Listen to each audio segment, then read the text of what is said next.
In 1813, a British Royal Navy sailor stationed here in Malta challenged one of his shipmates to a duel.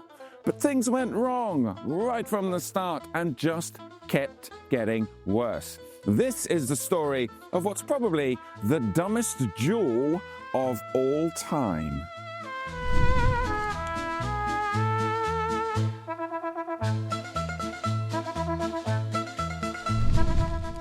Don Williams was a sailor on the HMS Regulus, which was moored here in the Grand Harbour. He was bored one day, and so he started rattling a glass on a wooden table top. This noise annoyed a few of the ship's officers, who told Williams to stop. He didn't, leading to a row, during which Lieutenant Edward Calway called Williams an infamous damned rascal and challenged him to a duel.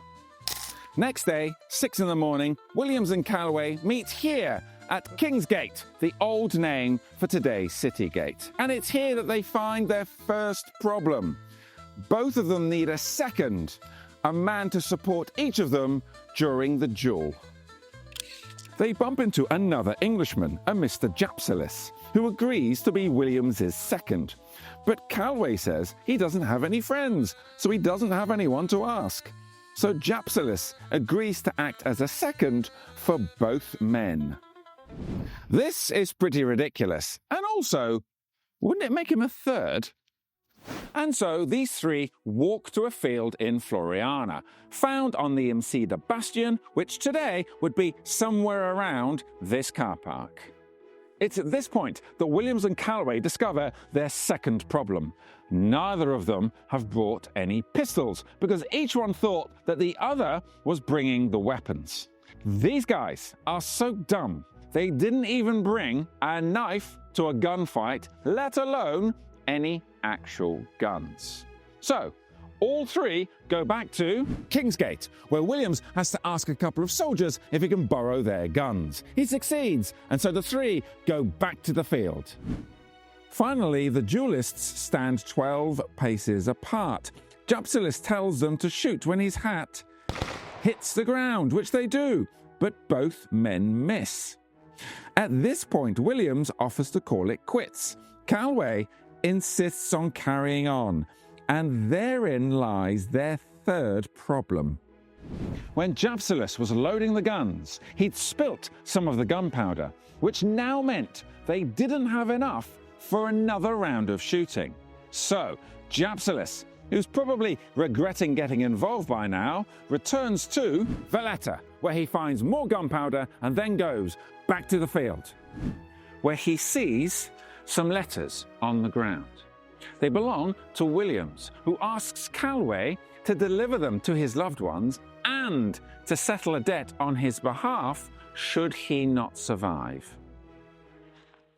By now, it's 7:30 in the morning, and Japsalis is ready to drop his hat for a second time.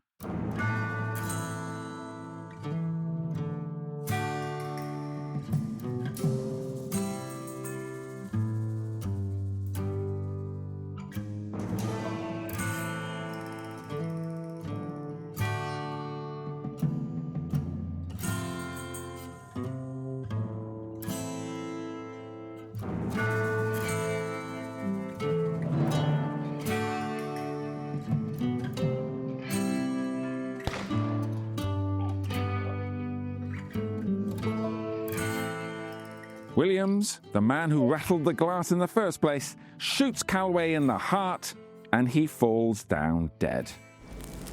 As for Williams, he then walks back to Valletta to report what had happened to the Royal Navy, but he bumps into a lawyer on the way, who tells him to go into hiding because dueling was illegal in Malta. So Williams hides in a hotel in Bormla, but he's discovered there the next day. He was imprisoned for 5 months, while 3 Maltese judges decided what to do with him. They eventually recommended to the British governor, Sir Thomas Maitland, that Williams should be imprisoned for 5 years. Now, Maitland had the nickname of King Tom because he usually did whatever he liked. True to form, he ignored the judge's advice and gave Williams an unconditional pardon. So So John Williams walked away, having survived what's probably the most ridiculous duel of all time.